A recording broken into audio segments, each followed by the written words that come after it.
El karma y la ley del karma. Por Rudolf Steiner. Conferencia ofrecida el 15 de octubre de 1906 en Berlín. Hoy hablaremos sobre el karma y los detalles de la ley del karma. Sabéis que por karma se entiende la gran ley de causa y efecto en la vida espiritual, y que esta ley del karma se considera en la ciencia espiritual porque se aplica a las vidas repetidas en la tierra. Hablamos de la interrelación entre la reencarnación y el karma. Ahora, como sin duda sabéis, la concepción predominante de esta ley del karma es algo superficial, como si se tratara simplemente de una cuestión de recompensa y castigo que se extiende de una encarnación a otra. De modo que cuando el individuo experimenta algo malo o reprochable en la vida presente, debe decirse a sí mismo sin condiciones: por alguna culpa incurrida en mi vida anterior me he merecido esto. O bien, si hago esto o aquello, la recompensa o el castigo correspondiente será mío en la próxima vida. Pero el asunto no es tan simple. Quien desee comprender esta ley del karma debe penetrar más profundamente en la naturaleza del ser humano y en su ser completo. La ley del karma y la reencarnación, de las vidas repetidas en la tierra, recibe los ataques más feroces por parte de los opositores a la ciencia espiritual. Estos ataques suelen comenzar con la frase trillada: «Una vida en la tierra es suficiente para mí. No deseo soportarla más de una vez». Y terminan con la afirmación de que es una enseñanza que conduce a la inactividad y a la resignación ciega ante el destino. Examinaremos de cerca esta oposición, y podremos refutar cada objeción cuando estudiemos el curso completo del karma. Para ello, debemos recordarnos una vez más qué es el ser humano en un sentido más profundo. Sabemos que el ser humano se compone, en primer lugar, del cuerpo físico, que puede ser visto por los ojos y tocado por las manos, que es investigado y examinado por la ciencia física, diseccionado por la anatomía, y es familiar en la vida cotidiana. Muchos pensadores materialistas consideran que el cuerpo físico es la única evidencia de la existencia del ser humano. Luego debemos considerar el cuerpo etérico, o cuerpo vital, como un segundo miembro del ser humano. Es un cuerpo que consiste en una sustancia esencialmente diferente a la del cuerpo físico. No es suficiente decir que la materia, la sustancia de la que está compuesto el cuerpo etérico, es esencialmente más sutil que la sustancia de la que está compuesto el cuerpo físico. Más bien tenemos aquí una sustancialidad completamente diferente. Es materia activa, materia de la naturaleza de la fuerza. Esta materia etérica, que no tiene ninguna conexión con lo que se llama éter en la física, tiene una cualidad creativa, y es de hecho el principio constructor y edificante. La mejor imagen mental que podéis haceros del cuerpo etérico es que su forma es aproximadamente la misma que la del cuerpo físico, pero es luminoso en su totalidad, aunque no completamente transparente, ni siquiera para los clarividentes. También es penetrable. Si estuviera solo, se podría pasar a través de él. Al mismo tiempo, es creativo. Los órganos físicos del ser humano están construidos a partir de él. El corazón, los pulmones, el hígado, etc., son creados a partir de este cuerpo etérico.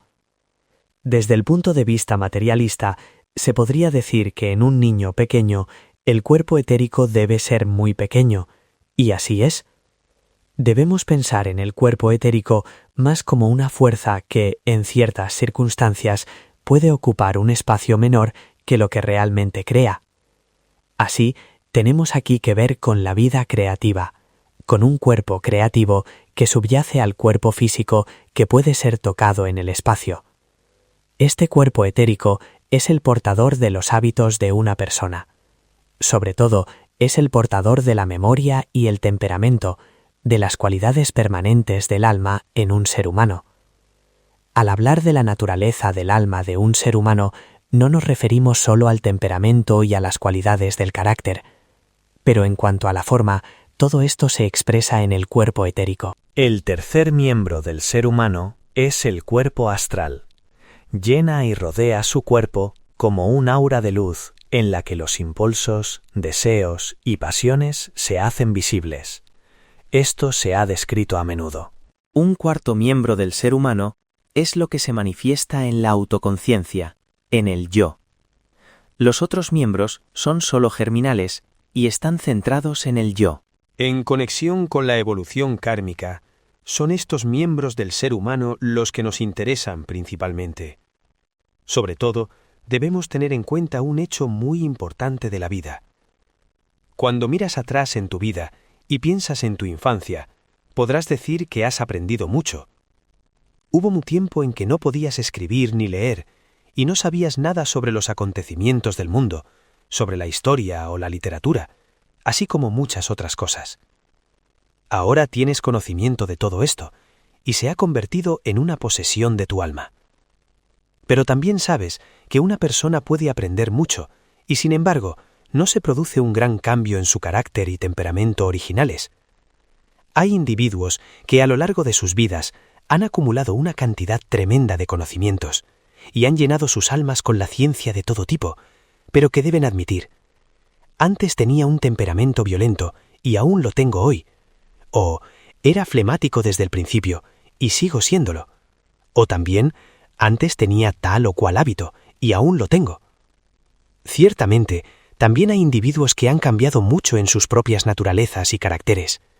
Quizás no haya ningún individuo que no haya producido algún cambio en su disposición fundamental.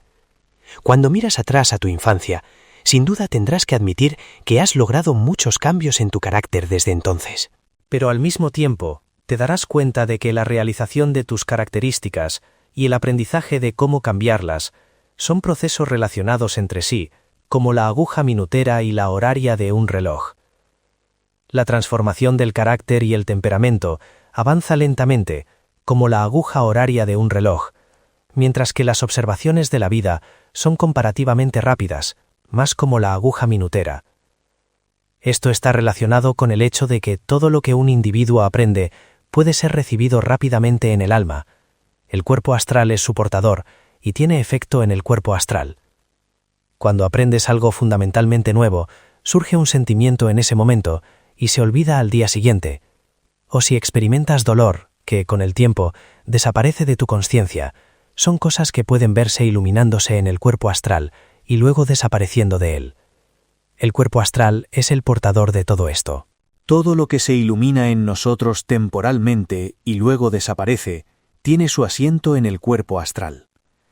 Lo que se convierte en el patrimonio permanente de un ser humano, en la medida en que se expresa en la vida del alma, todo lo que se convierte en hábito de modo que se nota en un individuo durante mucho tiempo, quizás siempre, en su vida, todo lo que tiene que ver con el temperamento, se sitúa en el cuerpo etérico, que es más denso que el cuerpo astral. Cuando un individuo logra cambiar un hábito, una característica de su temperamento, cuando, por ejemplo, se libera de la indolencia habitual y se vuelve alerta y atento, esto se hace evidente en el cuerpo etérico, no solo en el astral. Cuando una persona aprende mucho, asimilándolo tan a fondo que gradualmente se convierte en un activo de su alma y en un componente real de su naturaleza interior, de modo que no solo lo sabe, sino que lo posee en un sentido más profundo, entonces está cambiando la configuración de su cuerpo etérico. Cuando alguien acepta un principio moral y se ve obligado a decirse a sí mismo repetidamente, el principio existe, por eso lo obedezco, entonces el principio está arraigado solo en el cuerpo astral. Pero si el principio está tan firmemente arraigado en él que simplemente no puede hacer otra cosa que obedecerlo, entonces está establecido en el cuerpo etérico. La transición del cuerpo astral al etérico tiene lugar lentamente y de manera gradual en el transcurso de la vida. Pasaremos ahora del estudio de estos miembros de la constitución humana a su conexión con el karma. Lo que ocurre durante la misma vida en la Tierra solo lentamente, es decir, la transición de algo que al principio está en el cuerpo astral al cuerpo etérico, se manifiesta kármicamente de una encarnación a otra de la siguiente manera. Alguien que ha intentado juzgar las cosas de acuerdo con la verdadera moralidad y que en este esfuerzo tal vez aún haya sido impulsado por otras consideraciones, encuentra los frutos de este esfuerzo en su próxima vida como una cualidad básica de su cuerpo etérico, como una especie de hábito, como una cualidad de su carácter. Lo que está activo en la vida presente en el cuerpo astral se convierte en la próxima vida en un atributo del cuerpo etérico. Cuando encuentras a una persona con un hábito loable que se expresa constantemente en su vida, esto es una indicación de que, en su encarnación anterior, había absorbido las ideas correspondientes o había escrutado de cerca su propia naturaleza. Las propensiones y los hábitos provienen de ideas, pensamientos y conceptos que se habían formado en vidas anteriores. Si prestas atención a esto, puedes preparar el camino para la próxima encarnación, sentando las bases de una organización definida del cuerpo etérico. Puedes decirte a ti mismo: intentaré en esta vida convencerme una y otra vez de que esto o aquello es bueno y correcto. Entonces, el cuerpo etérico te mostrará finalmente que es bueno y correcto, en la naturaleza misma de las cosas, seguir los principios correspondientes. Un concepto que puede explicarse a la luz del karma es particularmente importante aquí. Es el concepto de conciencia. Lo que surge de la conciencia de un ser humano es igualmente algo que se ha adquirido. Solo tiene conciencia, un instinto de lo que es bueno, justo y verdadero, porque en sus vidas pasadas, en sus experiencias durante la vida, en sus principios morales, ha moldeado esta conciencia. Puedes preparar el fortalecimiento y la mejora de la conciencia si te propones cada día profundizar tus concepciones morales.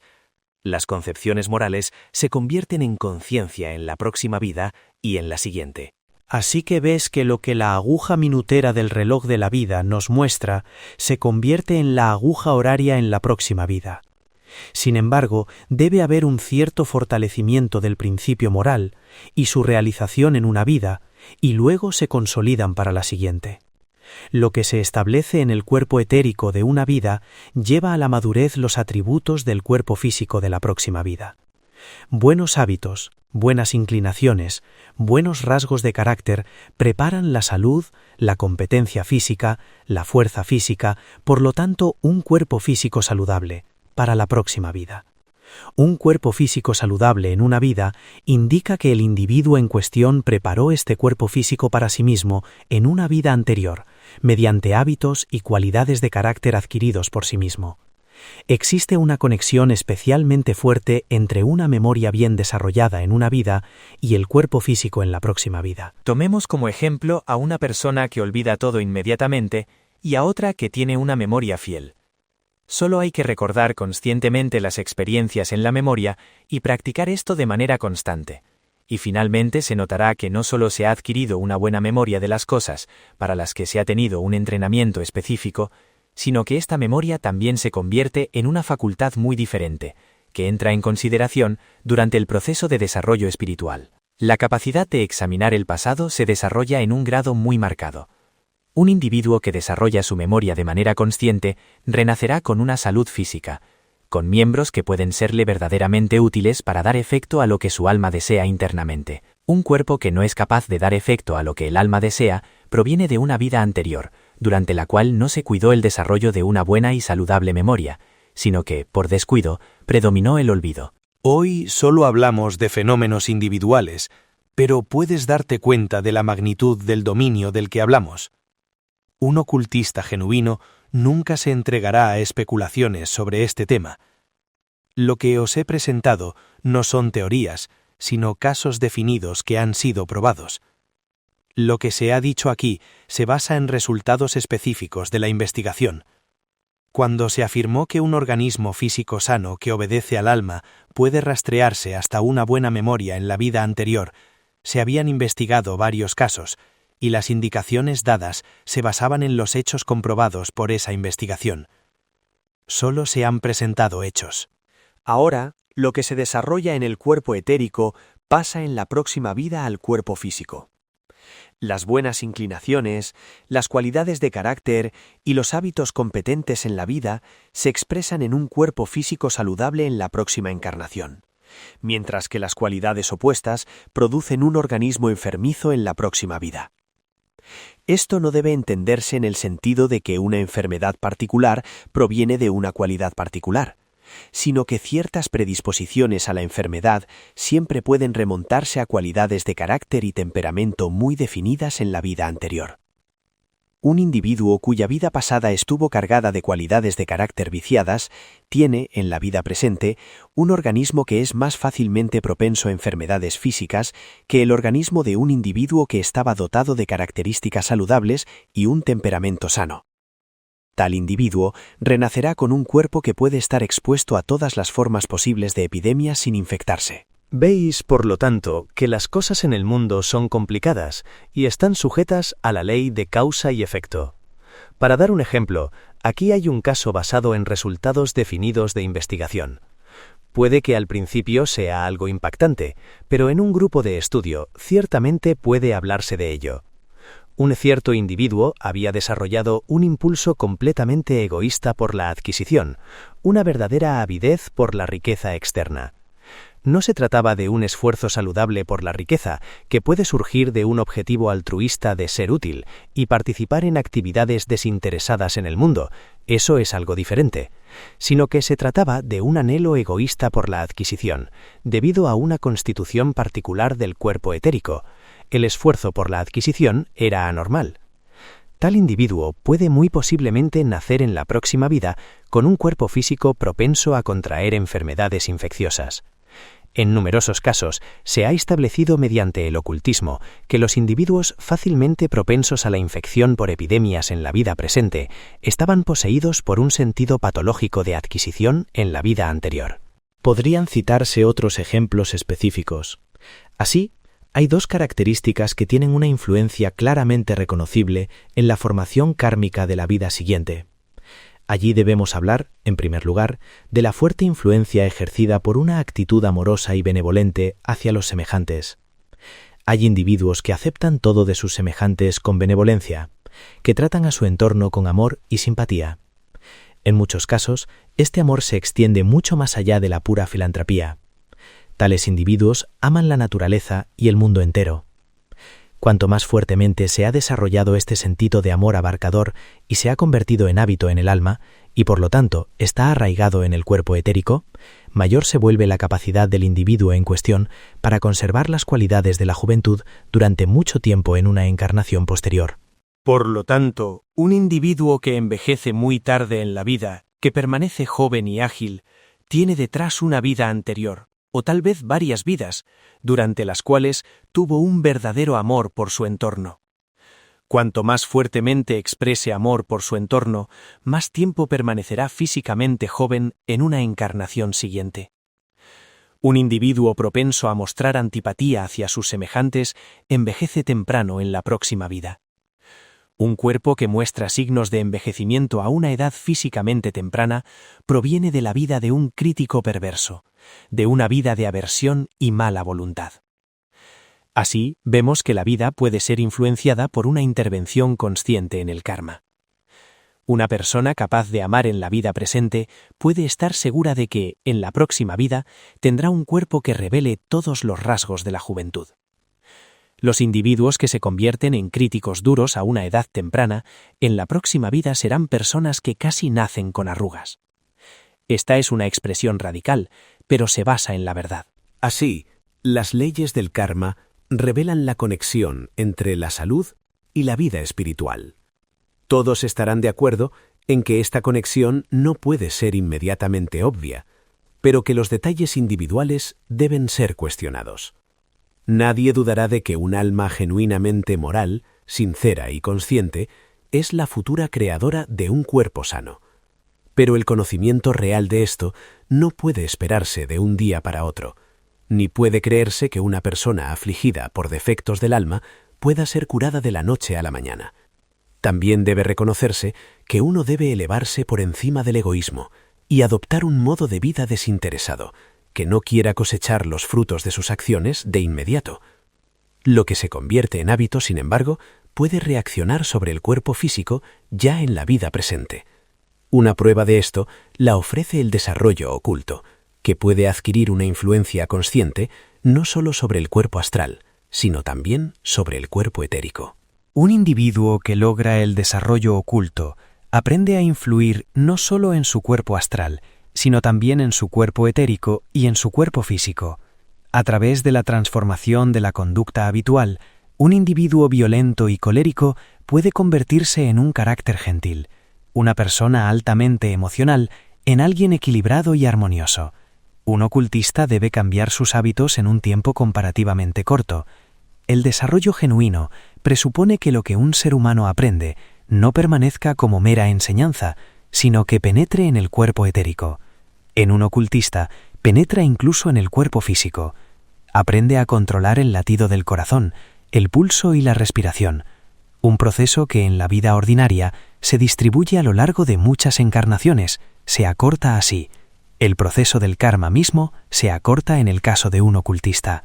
Mucho de lo que se discutirá este invierno se volverá más inteligible para nosotros cuando aprendamos sobre ciertas conexiones kármicas más íntimas. Por ejemplo, la diferencia entre el karma de un ser humano hermoso y uno feo. ¿Cuál es el karma de un ser humano hermoso? Aquí entra en consideración algo que, a primera vista, parece increíble, pero que no obstante es un hecho. La belleza del cuerpo físico es, en muchos casos, aunque no siempre, una consecuencia del sufrimiento soportado en la vida anterior. El sufrimiento en la vida anterior, tanto físico como del alma, se convierte en belleza en una vida posterior, belleza del cuerpo físico externo. En estos casos, es permisible usar una analogía que he aplicado a menudo. ¿Cómo se origina la hermosa perla en una ostra perlera? En realidad, como resultado de una enfermedad. Por lo tanto, aproximadamente existe un proceso kármico que representa la conexión de la enfermedad, del sufrimiento, con la belleza. Esta belleza a menudo se compra al precio del sufrimiento y la enfermedad. La sabiduría también se compra, en muchos aspectos, al precio del dolor. No carece de interés que un ejemplo de investigación externa confirme, en muchos sentidos, lo que los ocultistas han dicho durante miles de años, a saber, que la sabiduría está conectada con el dolor y el sufrimiento, con una vida de seriedad y renuncia en la existencia anterior. A veces es muy gratificante consultar la investigación científica ordinaria. Recientemente se ha publicado un libro sobre los efectos del pensamiento.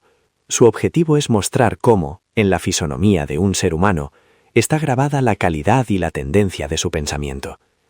El autor del libro, que claramente no sabe mucho sobre ocultismo, ha descubierto, sin embargo, a través de la observación externa, que una impresión de dolor sufrido alguna vez puede reconocerse en la fisonomía de un pensador. La ciencia moderna está a punto de confirmar, poco a poco, la antigua sabiduría oculta. Ahora os será aún más fácil daros cuenta de que no se puede ceder a la creencia ciega o a la sumisión a la autoridad en conexión con ciertas revelaciones de la historia de la vida espiritual. Frente al problema de comprender la ley kármica en el caso de un fenómeno como el de Schopenhauer, cuya concepción del mundo estaba llena de un estado de ánimo pesimista, nadie dotado de una visión más profunda debe creer que este pesimismo representa la actitud fundamental de la humanidad en general. Es más bien el rasgo individual del alma de Schopenhauer, pronosticado kármicamente y provocado por una constitución particular de su cuerpo etérico. Este estado de ánimo pesimista de su pensamiento solo puede entenderse examinando el aspecto kármico. En una vida anterior, y esta es una explicación absolutamente real, una personalidad de esta naturaleza no había tenido oportunidad de hacer mucho bien. Debido a su posición en la vida y a su vocación, este hombre se había visto obligado a cometer mucho mal e injusticia.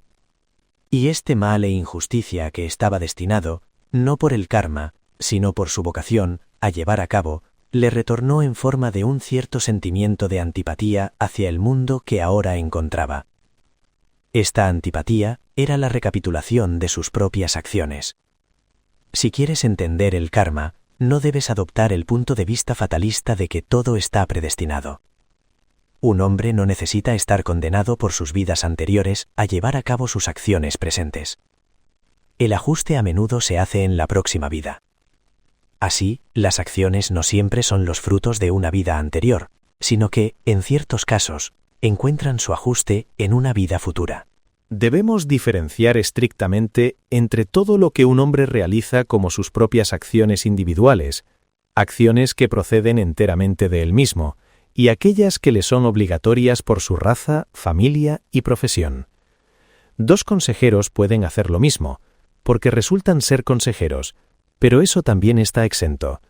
Sin embargo, también pueden realizar acciones completamente diferentes, porque son seres humanos diferentes. Y eso es lo que estamos considerando ahora. Las acciones que surgen de la personalidad de un hombre, eso es lo que le encuentra como su destino externo en la próxima encarnación. Si algún individuo se encuentra en circunstancias favorables de la vida, si disfruta de un destino favorable, esto se remonta a las acciones justas, ingeniosas y buenas de una vida anterior. Si las circunstancias de la vida de un hombre son desfavorables, si tiene muchos fracasos y está rodeado de condiciones adversas, esto también se remonta a acciones personales de la vida anterior. Lo que un individuo ha logrado como resultado de su vocación y circunstancias familiares se almacena en su temperamento y carácter. Así, el destino de un hombre está determinado por sus acciones personales en la vida anterior. A la inversa, mediante acciones buenas, inteligentes y justas, puede provocar un destino favorable o desfavorable en la próxima encarnación. Un individuo que entra en contacto con personalidades particulares ha creado él mismo las condiciones para esto en una vida anterior. Había tenido algo que ver con estos individuos y ahora él mismo los ha llevado a su entorno. Aquí hay un ejemplo de la época de los tribunales antiguos. Uno de estos tribunales se ocupó de una ejecución. La víctima fue colocada ante jueces enmascarados que inmediatamente ejecutaron la sentencia. Este es un caso en el que un hombre fue condenado y ejecutado. La investigación oculta de su destino en las encarnaciones anteriores reveló que el individuo que había sido ejecutado por los 5 jueces había permitido, en su momento cuando era un jefe, que estas 5 personas fueran asesinadas. Su acción en días pasados había atraído a estos 5 individuos, por así decirlo, con fuerza magnética, de nuevo a su vida, y ellos se vengaron de él. Este es un caso radical, pero se basa en una ley universal. No puedes entrar en contacto con un individuo que tenga un impacto en tu vida si tú mismo no lo has llevado a tu órbita sobre la base de relaciones anteriores. Por supuesto, también puede ser el caso de que, a través de condiciones generales, por su vocación o familia, un hombre sea llevado a entrar en contacto con individuos que nunca antes había encontrado. Pero entonces, a través de su comportamiento mutuo, se sientan las bases para un encuentro en la próxima encarnación. Un encuentro conectado con los destinos y las vidas de los individuos concernidos. Os daréis cuenta de que estas ilustraciones del karma son, en muchos aspectos, complicadas y de ninguna manera fáciles de explicar. Es importante estudiar estos ejemplos individualmente porque sólo así podemos entender realmente la vida. Debe enfatizarse una y otra vez que la idea del karma, correctamente entendida, y que se encuentra en el cristianismo, nunca debe pensarse que contradice la enseñanza de la redención. A muchos de vosotros ya os he hablado de la compatibilidad de la enseñanza cristiana de la redención con la idea del karma, pero hay nuevos oyentes aquí. Se encuentran muchos malentendidos, debido a menudo al hecho de que muchas personas hablan de la teosofía sin mucho entendimiento. Se afirma que el karma significa simplemente que un hombre debe asumir todas las consecuencias de sus acciones. Si ha cometido alguna ofensa, solo él puede redimirse de su pecado. Desde este punto de vista, muchos teósofos declaran que el pensamiento de la redención a través de Cristo Jesús es infundado, que la teosofía no podría aceptar la idea de la redención a través de otro ser, pues cada hombre debe redimirse a sí mismo. Los teólogos cristianos disputan esto, diciendo: nosotros creemos en la redención a través de Cristo Jesús, pero vosotros creéis en la autorredención. Esto es inconcebible. Mientras tanto, el karma es una especie de balance de vida que puede compararse muy bien con las cuentas de un comerciante. En un lado están los débitos y en el otro los créditos.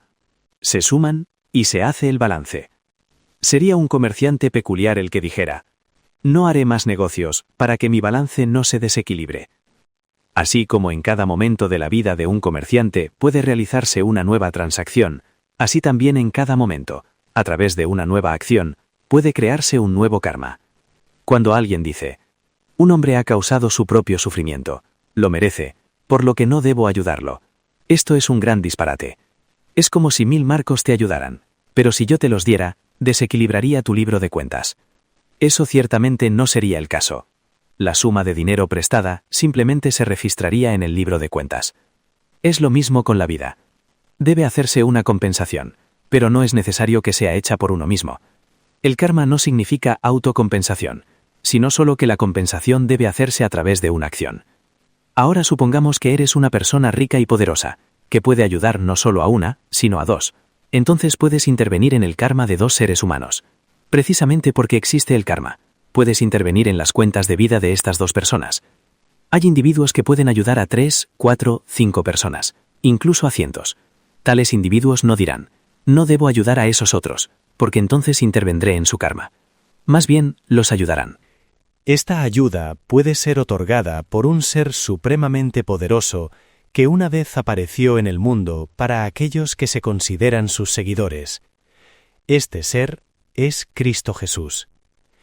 El hecho de que la redención se haya llevado a cabo mediante una forma específica de mal no contradice la ley del karma.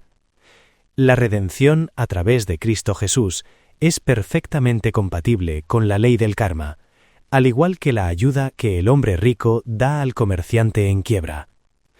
Los malentendidos surgen del hecho de que los teósofos no entienden básicamente el karma, y los teólogos no se han molestado en estudiarlo. Es precisamente a través de la naturaleza intrínseca y la importancia de la acción de un solo ser sublime que se garantiza la validez de la ley del karma.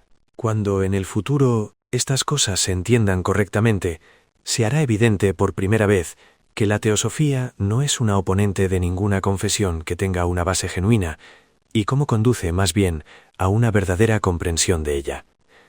Si has discernido la ley del karma en un cierto número de casos, sentirás que has percibido aquí una profunda necesidad de la vida espiritual. A decir verdad, la ley del karma ha sido correctamente entendida solo por aquel para quien no es simplemente un conocimiento teórico, sino que se ha convertido en parte de su mundo de sentimientos y percepciones. Entonces, la seguridad interior y la armonía impregnan toda la vida. Y esas personas que una y otra vez afirman que la ley del karma conduce a la inactividad y la letargia, que lleva a una persona a abandonarse a su destino y no conduce a la libertad en la vida, tales personas no han hecho ningún esfuerzo por vivir en armonía con la ley del karma. Vivir de acuerdo con la ley del karma significa infundir valor y esperanza en el alma. La ley del karma debe sobre todo arrojar luz sobre nuestro futuro. Debemos pensar menos en el pasado que en el futuro. Se ha indicado de muchas maneras que, en cumplimiento de la ley del karma, un hombre puede producir efectos muy lejanos en el futuro, preparando en su cuerpo astral la futura configuración del cuerpo etérico y, en el curso del progreso posterior, la futura formación del cuerpo físico. Cuando hayas comprendido las implicaciones de esto, te darás cuenta de la tremenda importancia de estas conexiones y de lo que profundizará la idea de la educación, especialmente la de los pueblos, a la luz de la ley del karma. Si se hacen esfuerzos hoy para inducir a los seres humanos a vivir en conformidad con la ley del karma y a preparar la configuración de su futuro en consecuencia, al mismo tiempo están preparando las futuras comunidades de pueblos. Después de todo, la vida en el futuro consistirá en los seres humanos reencarnados del presente. Razas saludables, y especialmente líderes saludables de las futuras razas, vendrán a la existencia si los seres humanos viven hacia el futuro de manera inteligente, de acuerdo con la ley del karma. Porque si el individuo logra la perfección en algún grado, tiene un efecto sobre los organismos de los pueblos y de las razas. El mecanismo real del karma es un tema para una discusión temprana.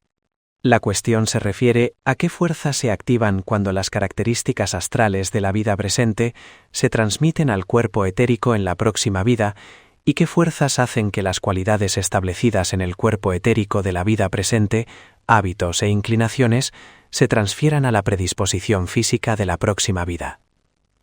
Es aún más difícil responder a la siguiente pregunta. ¿Qué fuerzas están en juego en los casos en que las acciones de un hombre en la vida presente determinan su entorno externo en la próxima encarnación? Cuando no solo reúne a su alrededor a los individuos con los que ha tenido y tenía algo que ver, sino que también ocupa su lugar dentro del mundo de la naturaleza que lo rodea, en el mundo vegetal y animal, así como en las condiciones de la raza y la sociedad que Él mismo ha preparado. ¿Cuál es el carácter de estas fuerzas que traen todo esto de nuevo al individuo en cuestión? ¿Cómo se produce que dos seres humanos que tuvieron alguna conexión entre sí en una vida anterior y de los cuales uno renace en América y el otro en Europa, sin embargo, sean llevados juntos? Estas son las grandes preguntas que intentaremos responder la próxima vez. En resumen, ¿cómo las relaciones de una vida forman las relaciones de la siguiente? Como tendremos muchos invitados, esta pregunta también será adecuada para estudiar en la reunión general. Naturalmente, aquellos que hayan estado presentes en esta serie de conferencias tendrán ventaja. El título de la próxima conferencia será La técnica del karma. Así se habrá tratado hoy y la próxima vez una pregunta importante en la vida. Os pido que tengáis en cuenta que lo que se ha dicho consistía en casos seleccionados, basados en hechos ocultos reales. Todo lo que se ha revelado hoy sobre las conexiones kármicas se remonta a la investigación real del karma de individuos específicos. El estudio del karma también nos da conocimiento de cómo evaluar, incluso en la vida presente, la conexión entre la enfermedad y características específicas de la vida del alma, especialmente el despertar de ciertas fuerzas del alma.